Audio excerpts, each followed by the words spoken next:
Happy Easter to everyone out there today. I hope your week has gotten off to a fantastic start. And before I begin today's Easter-themed video, I do want to quickly say thank you so much for all the support on the Apocalypse Now video. It's just been a pretty insane week. I never expected to see a spike like this in views on my channel.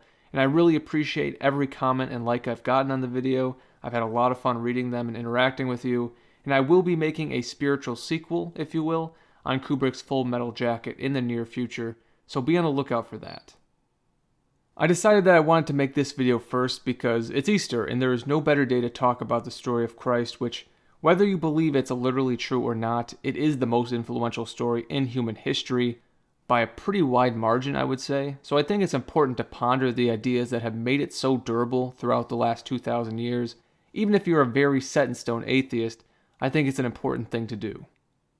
Something that has always blown my mind about the Gospels is Christ is put on the cross by the Roman Empire under Tiberius Caesar, or so the story says, and 300 years later, the very empire that put him to death is worshiping him under Constantine the Great.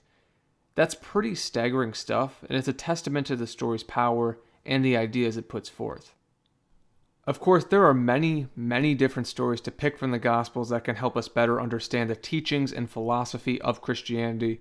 But for the sake of time, I'm going to focus on one specific idea that will probably lead to a couple others, and I'm going to show you this idea through two different pieces of art, starting with Mel Gibson's The Passion of the Christ.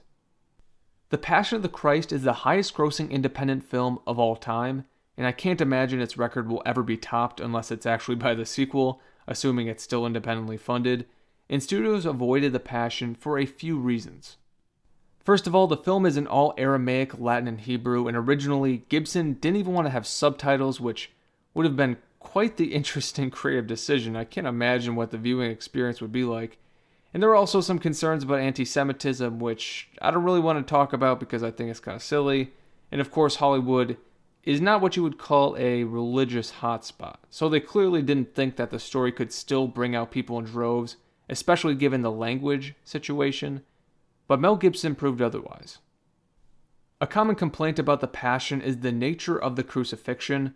One critic actually called it the Jesus Chainsaw Massacre, which kind of funny, but I'm not sure what they think the event should look like. In the Bible, it's pretty clear that he was whipped, beaten, mocked, and crucified, so I'm not sure how you'd make that look like anything but a snuff film. But the complaint also suggests that the film doesn't have anything deeper underneath the violence. And that is just not true. And there is one very subtle shot that I'm going to show you that proves it's not true. So Christ endures the lashings, the taunting, the crown of thorns, and he carries his cross to its final destination. And it is a brutal, brutal scene, very hard to watch. But once the Romans tie his hands to the cross, we get this quick little shot here. And the way the nail presses into the skin, you can almost feel it, can't you? And I'm sure for a lot of critics, it was just another example of Gibson trying to make the audience cringe again. But here is a piece of information that makes things very interesting. The hand that places the nail on Christ's hand is actually Mel Gibson himself. Knowing that fact adds a whole new dimension to the shot because it communicates one of the most important ideas in Christianity, and Gibson doing this really shows what a deep knowledge he has of the Christian philosophy. The idea is centered around humility. Mel Gibson could easily say to himself, "What a good Christian I am to spend $40 million from my own pocket to make this film just so I can communicate Christ's message. Other Christians should aspire to reach my level of faith and dedication. I'm the lone Christian in Hollywood. I'm the light in the darkness." But that is not the route he takes. By putting the nail down himself, Gibson is saying, I'm part of the reason why this man had to endure this suffering. It doesn't matter how many people I convert through my art. It doesn't matter how much money I donate to charity. I'll always be a very flawed person that is guilty of an uncountable amount of sins.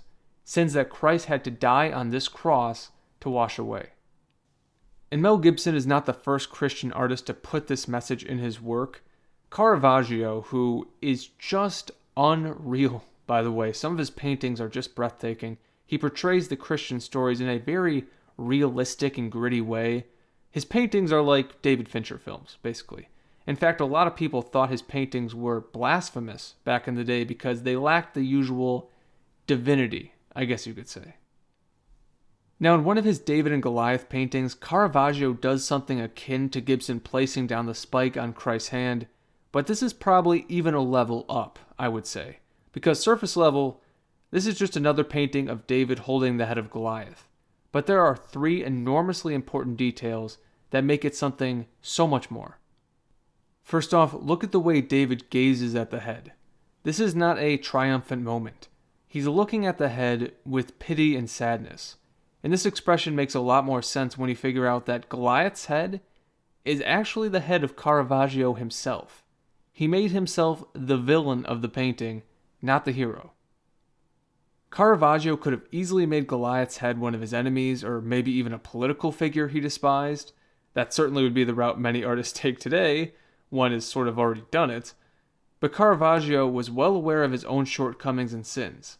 He was a hothead, he was arrogant, he even killed somebody in a duel over a girl, I believe, which forced him to flee the city he was in. So he was far from perfect. But he recognized it. And that is a big, big step in Christianity. And that's why it's his head being held by a somber David. And there is one last little detail that really makes this painting special. David's sword has a Latin inscription on it.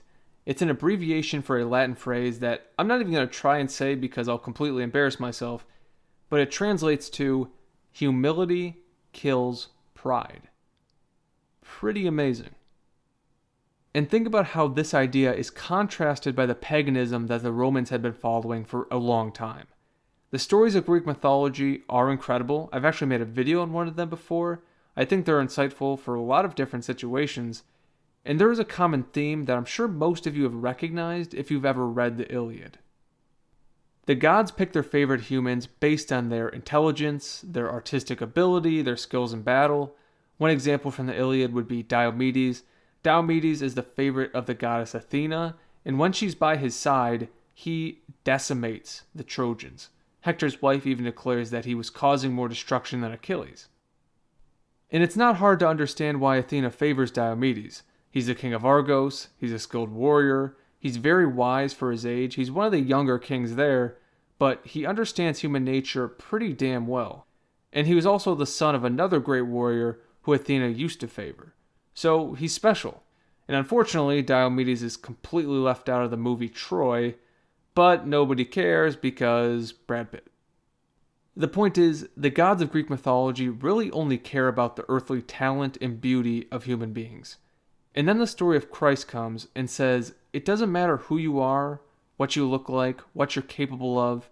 It doesn't matter if you think you have a special connection with God or if you're a Roman emperor. You've still fallen short and are responsible for the crucifixion. But the resurrection offers redemption for anybody who's willing to have faith and accept it. It's that last idea that I think has attracted so many people to Christianity, because in the Gospels, Christ doesn't spend much time talking to the religious and societal elite. Their open pride drives him crazy. Most of his time on earth is spent with the rejects of society, the sick, the criminals, the prostitutes, all of the people that Judea scoffs at. Christ saves anyone who's willing to show humility regardless of their status or what they've done. In other words, for Christ, everybody is stuck at the bottom of a pit. And those who try to climb out by themselves, well, they're going to remain stuck. But those who accept the hand of assistance offered to them through the resurrection, they will be redeemed. No matter what you believe, you have to admit that's one hell of an idea to conceive. And it's an idea that should be taken very seriously because it changed human history forever. But once again, happy Easter. I hope this video made it slightly more interesting, and I enjoyed making it. It never ceases to amaze me how much can be communicated through a single image. And if you enjoyed this video and want to see more from me in the future, remember to subscribe on your way out. Have a fantastic rest of your day. I will talk to you soon.